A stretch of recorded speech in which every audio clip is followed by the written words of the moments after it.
नमस्ते, कैसे हैं आप सब लोग? कभी भी अपना कंट्रोल किसी के भी हाथों में मत दो। अपनी ज़िंदगी का जो कंट्रोल है ना, वो किसी के भी हाथों में मत दो।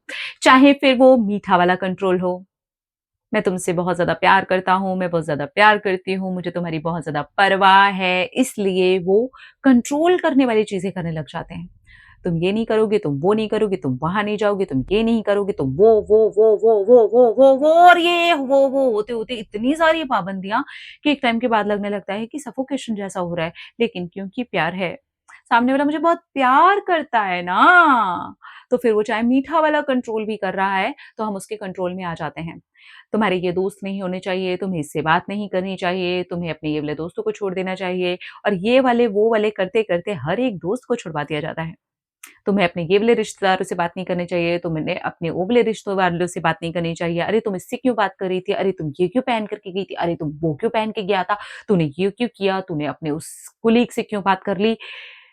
धीरे-धीरे करके ये शिकंजा हर एक एरिया में इतनी बुरी तरीके से जकड़ लिया जाता है कि एक टाइम के बाद उस इंसान के पास जो कंट्रोल में आया होता है, कोई भी इंसान नहीं होता।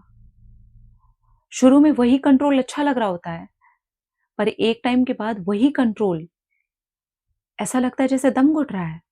और एक कंट्रोल होता है रूड वाला, तुम ये नहीं करोगे तो रिश्ता खत्म, तुमने ये किया तो उसी दिन ब्रेकअप, तुमने वो किया उसी दिन तलाक, तुमने ये कर दिया मैं डिवोर्स का नोटिस भेज दूंगी, तुम ऐसा नहीं कर सकते, तुम वैसा नहीं कर सकती, तुम ऐसे नहीं चल सकते, तुम वैसे नहीं चल सकती, तुम इसके साथ वैसा वाला रिश्ता नहीं रख सकते। इवन लोग भाई बहन तक के रिश्ते तोड़वा देते हैं, सारे बेस्ट फ्रेंड से छुड़वा देते हैं, क्योंकि उनको ये पता होता है कि अगर आपके ऊपर कंट्रोल पाना है, तो आपको पूरी दुनिया से अलग करना पड़ेगा। कोई मीठा बोल के करवाता है, प्यार, प्यार, प्यार, प्यार, love you, love you, love you, love you, और कोई थोड़ा रूड होकर के करवाता है, धमकियाँ दे करके करवाता है। पर कंट्रोल तो दोनों ही है। देखो, पिंजरा चाहे सोने का हो, चाहे लोहे का हो, पिंजरा पिंजरा होता है। पिंजरा चाहे लड़के के लिए हो, चाहे पिंजरा लड़की के लिए हो, पिंजरा पिंजरा होता है। सामने वाला अगर इंसान आपसे प्यार करता है, तो वो करता है। उसको ना तो आपको कंट्रोल करने की ज़रूरत है, ना आपके उसके कंट्रोल में जाने की ज़रूरत है। जीना भूल चुके हैं लोग कंट्रोल में रहने के चक्कर में और कंट्रोल में रखने के चक्कर में। खुला छोड़ देने पर लोगों को डर लगता है कि वो ऐसा ना कर दे। अगर आपको इतना ही डर लगता है, तो फिर उसके वैसा करने के चांसेस बहुत ज़्यादा हैं। आपकी एनर्जी ने अलाइन कर लिया है। आपकी एनर्जी डरी-डरी है उसके साथ में। इसलिए आप कहीं न कहीं या तो कंट्रोल होने की कोशिश करते हो या फिर कंट्रोल करने की कोशिश करते हो। अगर कोई भी इंसान आपको कंट्रोल कर रहा है ना, बी केयरफुल, बी केयरफुल। अभी अच्छा लगेगा, 1 साल अच्छा लगेगा, 2 साल अच्छा लगेगा, 3 साल अच्छा लगेगा, चौथे साल से आपको ही परेशानी होने लगेगी। और आपको ये समझ में आएगा जो इंसान आपको कंट्रोल कर रहा था, अब उसने आपको इतना ज़्यादा कंट्रोल में कर लिया है, क्या अब वो आपको अपने आप से भी एक दूरी बनवाने पर मजबूर कर रहा है। अब आपको समझ में आता है रियल खालीपन। अब आपको समझ में आता है कि अब कोई भी नहीं है।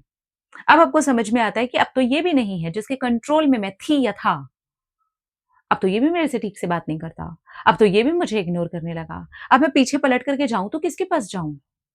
मेरी हर चीज़ तो कंट्रोल की गई है। इसमें हमारी पूरी पर्सनैलिटी चेंज हो जाती है। हम चेंज हो जाते हैं। हमारे होने का तरीका चेंज हो जाता है। हमारा खुद का जो रियल अस्तित्व है, जो हम हैं, वो चेंज हो जाते हैं। क्यों? क्योंकि हमने अपना रिमोट कंट्रोल ही ज़िंदगी का, कुछ बातों का, कुछ चीज़ों का नहीं। कुछ 1-2 चीज़ें हैं जो अच्छी नहीं लग रही, पार्टनर ने आपस में बात की, लेकिन वो भी कंट्रोल्ड वे में नहीं। हाँ, वहाँ पे प्रॉब्लम्स हैं, तो चलो डिस्कस करते हैं। ये नहीं करना चाहिए, ये हम नहीं करेंगे, ये तुम मत करो मुझे अच्छा नहीं लगता। यहाँ तक ठीक है, समझ में आता है कि हाँ, कुछ चीज़ें ऐसी होती हैं, जहाँ पर ये होता है कि ठीक है, ये सही नहीं है, ये नहीं करना चाहिए। लेकिन यहाँ तो साँस लेने पे भी कंट्रोल है, हँसने-बोलने पे भी कंट्रोल है, कहीं जाने-आने पे भी कंट्रोल है। और वो कंट्रोल में ज़िंदगियाँ चल रही हैं। ये सोच कर के ये बहुत सारा प्यार है। मेरी ना एक दोस्त थी, दोस्त तो नहीं कहूँगी मैं, एक लड़की थी। वो क्या करती थी ना, तब मैं बहुत छोटी थी, ऐसी 7th 8th की बात होगी। वो लड़की ना मुझे क्या करती थी, वो अकेली ही सहेली है मेरी, ऐसा फ़ील करवाती थी और उसकी तो ख़ैर कोई सहेली थी नहीं, तो वो मुझे यही फ़ील करवाती थी कि मुझे तू चाहिए और तेरे पास तो कोई है नहीं। वैसे भी मुझे बच्चे बहुत बुली करते थे, मुझे टीचर्स भी बुली करते थे, तो मुझे भी ऐसे लगता था कि यार ये है, ये मुझे समझती है, ये मुझसे बहुत अच्छे से बात करती है, ये मुझे अंडरस्टैंड करती है और ये मुझे बोलती है कि तेरे लिए मैं हूँ और देख ना मेरे पास भी तो तेरे अलावा कोई नहीं है। धीरे-धीरे जैसे-जैसे मैं बड़ी क्लास में जाती गई, मुझे ये समझ में आना शुरू हो गया कि मेरे किसी से भी बात करने पे इसको प्रॉब्लम होती है। मेरे किसी से भी नोट्स लेने पे इसको प्रॉब्लम होती है। टीचर ने अगर मुझे ये वाले क्लास के लिए इस वाले अभी कोई पीरियड चल रहा था, उसके लिए मुझे कहीं और किसी क्लास में भेजा है, उसे प्रॉब्लम होती है। वो उस चीज़ को कुरेद-कुरेद के पूछती है। वो ये नहीं पूछती कि तूने वहाँ पर क्या पढ़ा? तूने वहाँ पर क्या नोट्स बनाए? वो ये पूछती है तूने वहाँ किससे बात की? वो ये पूछती है कि तेरी किसी और से तो बात नहीं हुई और अगर हुई, तो फिर वहाँ पर एक नाराज़ होने का सिलसिला सा शुरू हो जाता है। उसके बाद आता है मेरा 10th। तभी तक एक और लड़की थी जिससे मैं बात करती थी, मेरी फ्रेंड थी वो और वो आज भी मेरी फ्रेंड है। लेकिन इस लड़की ने मुझे इतना ज़्यादा कंट्रोल कर लिया था कि मुझे डर लगता था कि अगर मैं किसी से बात करूँगी तो वो मेरे से नाराज़ हो जाएगी। एक दिन उसने अपनी बेस्ट फ्रेंड्स बना ली और मुझे छोड़ दिया और उस दिन उसने मुझे बहुत बुली किया। जितनी बदतमीज़ी से, जितने गंदे तरीके से वो मुझसे बात कर सकती थी, उसने की और तब मेरे पास कोई भी नहीं था। ना मैंने कोई दोस्त बनाए थे, मैं जहाँ क्लासेस में और जैसे होता है ना कि आपका ये वाला पीरियड इस वाले आपके सब्जेक्ट का पीरियड इस वाली क्लास में चल रहा है तो आप यहाँ पर चले जाओ। मैं वहाँ जा रही हूँ, मैं वहाँ पर भी किसी से बात नहीं करती थी। मैं डरती थी कि अगर ऐसा हो गया तो ना नाराज़ हो जाएगी वो, उसको बुरा लगेगा। और अब तक की मेरी ज़िंदगी में वो इकलौती इंसान ने मुझे ये समझा दिया था कि किसी के कंट्रोल में नहीं रहना है। उसके बाद से मैंने आज़ादी की साँस लेनी शुरू की थी। उसके बाद से मैंने फ्रेंड्स बनाने शुरू किए थे। मैंने टीचर्स से बात करनी शुरू की थी। मैं ग्रुप्स में जाने लगी थी। मुझे फिर भी बहुत ज़्यादा बुली किया जाता था क्योंकि थोड़ा प्रॉब्लम था। मैं बहुत ज़्यादा मोटी थी, तो मुझे हमेशा मोटी होने के लिए बहुत ज़्यादा बुली किया जाता था। इसलिए भी मैं खुद को आइसोलेट करती थी और ऐसे में एक और इंसान मिल गया जो मुझे सारी दुनिया से दूर करने के लिए तैयार है। मेरी बहन तक से बात करने में उस लड़की को प्रॉब्लम थी।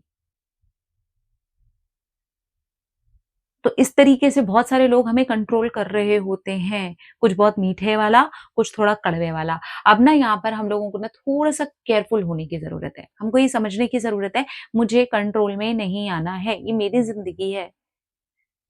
डिसीज़न मेरे होने चाहिए। अच्छा क्या है, बुरा क्या है, सही क्या है, गलत क्या है, मैं कोई बेवकूफ़ नहीं हूँ, नालायक नहीं हूँ, गँवार नहीं हूँ, मुझे भी पता है यार। तो जहाँ चीज़ें सही नहीं है, ऑब्वियसली मैं नहीं करूँगी, नहीं करूँगा। पर तुम मुझे कंट्रोल में रखने की क्यों कोशिश कर रहे हो? कितने रिश्ते कंट्रोल में चल रहे हैं, कितनी सारी फीमेल्स कंट्रोल में अपनी ज़िंदगियाँ बिता रही हैं, कितने सारे मेल्स कंट्रोल में अपनी ज़िंदगियाँ बिता रहे हैं और धीरे-धीरे करके ये उनकी आदत बन चुकी है, अब उन्हें पता भी नहीं चलता। वो लोगों से बात करने में अगर डर रहे हैं, तो उन्हें पता नहीं है कि वो एक्चुअली कंट्रोल में हैं, इसलिए उनके साथ हो रहा है। और क्या चीज़ कंट्रोल है में है? किसी की पूरी ज़िंदगी, किसी की साँसें, किसी का हँसना-बोलना, कितना दुखदाई है ये। और ये समझना पता है किसको पड़ेगा? जो कंट्रोल में आ रहा है। स्ट्रॉन्ग पता है किसे होना पड़ेगा? उसे नहीं, वो तो है ही है स्ट्रॉन्ग, जो कंट्रोल कर रहा है। उसे जो कंट्रोल में आ रहा है, स्ट्रॉन्ग उसे होना पड़ेगा, समझना उसे पड़ेगा, दिमाग उसे लगाना पड़ेगा और अपने आप का कंट्रोल उस इंसान के हाथ से छीनना उसे ही पड़ेगा जो कंट्रोल में है। नहीं तो सच्ची बता रही हूँ, आप जी नहीं पाओगे। और जैसे ही आप कंट्रोल से निकलते हो, आप साँस लेते हो, आपको लगता है, "ये मेरे को साँस आई यार।" मुझे आज भी वो बचपन का टाइम याद है, जब मुझे अचानक साँस आई थी और तब मैंने ये रियलाइज़ किया था कि तूने कर क्या लिया यार? क्या किया है? उस टाइम पे मेरी एक और लड़की से बात होती थी, वो मेरी उससे दोस्त नहीं बनने देना चाहती थी। हालाँकि हम दोस्त बने बाद में, पर जब मैं उसके कंट्रोल से छूट गई तब मैंने ज़िंदगी जीना शुरू किया। मैं स्ट्रॉन्ग बनी। ऐसे लोग हमें कंट्रोल में लेकर के हमें स्ट्रॉन्ग बनने का भी मौका नहीं देते। कितने सारे ऐसे पार्टनर हैं जो ये कहते हैं कि तुम यहाँ नहीं जाओगी, तुम ये नहीं करोगी, तुम ये नहीं करोगी, ऐसे करते हैं वो। एक टाइम के बाद जब उनके बिना उस लेडी को वो काम करना पड़ता है, वो लेडी कर ही नहीं पाती। उसको समझ ही नहीं आता वो कैसे करे। एक ट्रेन से यहां से वहां जाना, वो लेडी जा ही नहीं पाती क्योंकि कभी गई ही नहीं, कंट्रोल में रह रही थी। उसको स्ट्रांग बनना छीन लिया और कहीं ना कहीं उसने खुद भी उसको छीनने जाने देने का मौका दिया। मैं यहां पर आपको एक और बात बताती हूँ। मेरी एक फ्रेंड थी और 12th तक वो मेरी फ्रेंड थी। फिर कॉलेज में मुझे अलग कॉलेज मिल गया था, वो अलग से पढ़ाई कर रही थी, हम अलग अलग हो गए थे।